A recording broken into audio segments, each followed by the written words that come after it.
Would you like to learn how to make some delicious braised lamb shanks? Just like this? Well, Easter is almost upon us, and in this episode of the Lisa D's Delight Show, I'm going to show you how to make some super yummy braised lamb shanks. You hungry? Let's please some palates. Here's a few things that you're going to need, but the complete ingredient list will be in the description box below. This recipe calls for a mirepoix, which is carrots, onions, and celery. I'm out of celery, so I'm just going to have to make it do what it do, baby. Oh, and also chop up some fresh garlic too. Rub the lamb shanks down with some extra virgin olive oil so that your seasoning will stick. I'm using my own all-purpose seasoning, also known as the Perfect Palate Pleaser, which is a combination of salt, pepper, onion powder, garlic powder, and other spices. So if you don't have ASIL, which you can get in my description box, you can just use the other things that I just named. So basically what we're doing here is a dry brine, and you want to let this sit in the refrigerator for at least 4 hours, because when you dry brine, you're basically letting the meat's own moisture form a brine that soaks back into the meat, making the meat more juicy and flavorful. After 4 hours, we're going to sear off our lamb shanks. So take a good sturdy pot and put it on medium-high heat and add some avocado oil to the pot. Avocado oil has a high smoke point. Once the pot begins to lightly smoke, then add in the lamb shanks. And to get a good sear on the meat, you want to press down on the meat. If you don't have a food press like this, you can use a cast iron pan or you can use your hand. Just don't get burnt, because it ain't my fault. We're looking for a beautiful sear just like this. And you never want to skip the searing process whenever you're braising meat, because the sear gives it that beautiful color, texture, and flavor. And it's also going to add flavor to the pot so that we can continue with the rest of the recipe and have that good old flavor all up in the pot.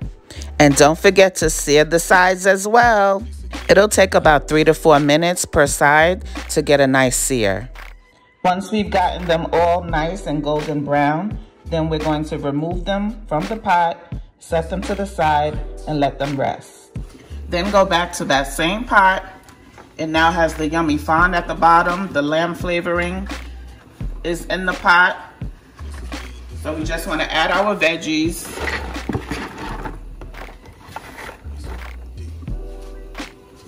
Give it a stir and let it saute for about 7 to 10 minutes until the onions start to brown up a little bit. If you have any fond on the edges, just try to get them, scrape them off and get them into the party. If you didn't know, fond is like little caramelized pieces that occur during the browning process, and they're packed with flavor. So we really want to make sure that we get them added in. Once the veggies have sauteed and they're nice and brown, then we want to go ahead and add in our garlic. Some fresh garlic. We don't add the garlic in initially because garlic has a tendency to burn. So you want to add the garlic in last. Let that saute for another couple of minutes. Then we're going to go in with some Better Than Bouillon mushroom base. I really like the flavor of the mushroom base. But you can use any Better Than Bouillon, like the beef Better Than Bouillon will go nicely.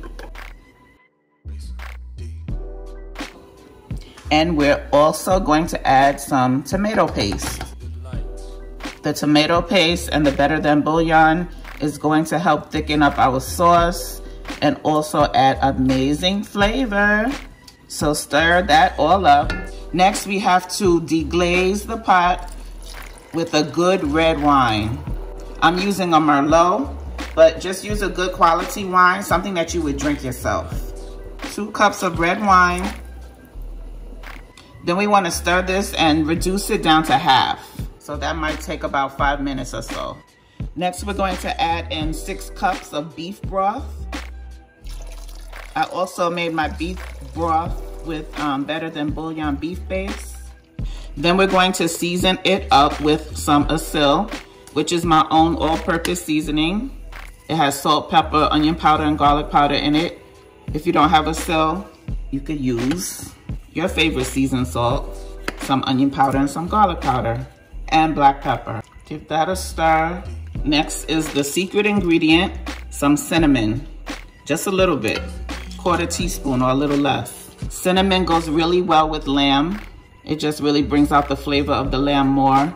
But like I said, don't put too much now. Now we're gonna add in some fresh herbs.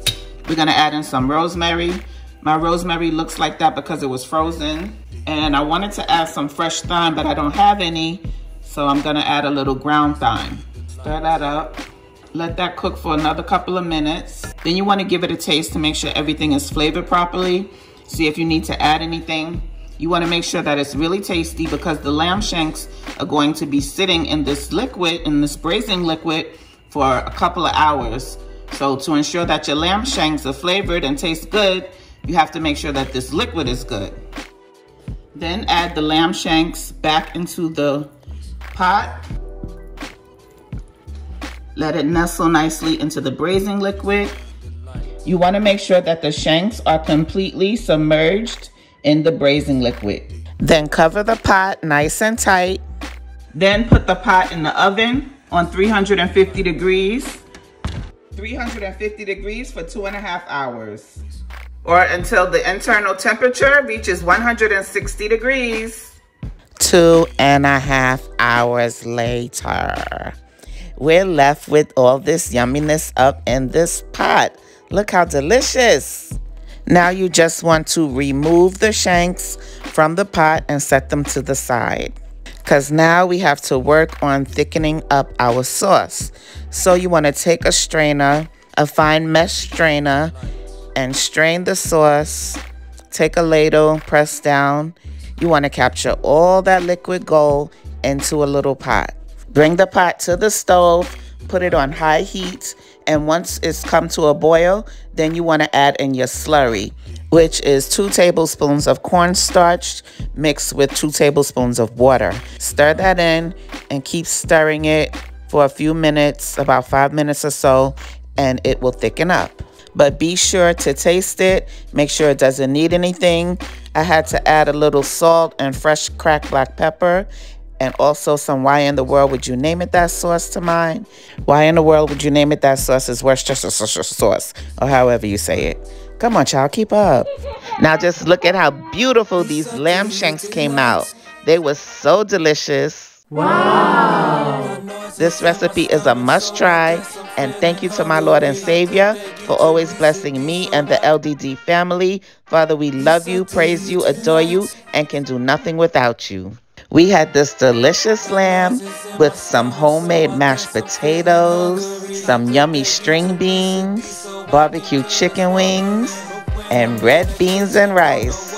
Yes, God. Won't he do it? Yes, he will. Thank you so much for watching. I hope you all have a beautiful, blessed Easter. Until the next one, bye. So good. Make sure you like and subscribe. Damn, you make that food so good. Make sure you like and subscribe. Damn, you make that food so good. Make sure you like and subscribe. Damn, you make that food so good. Make sure you like and subscribe.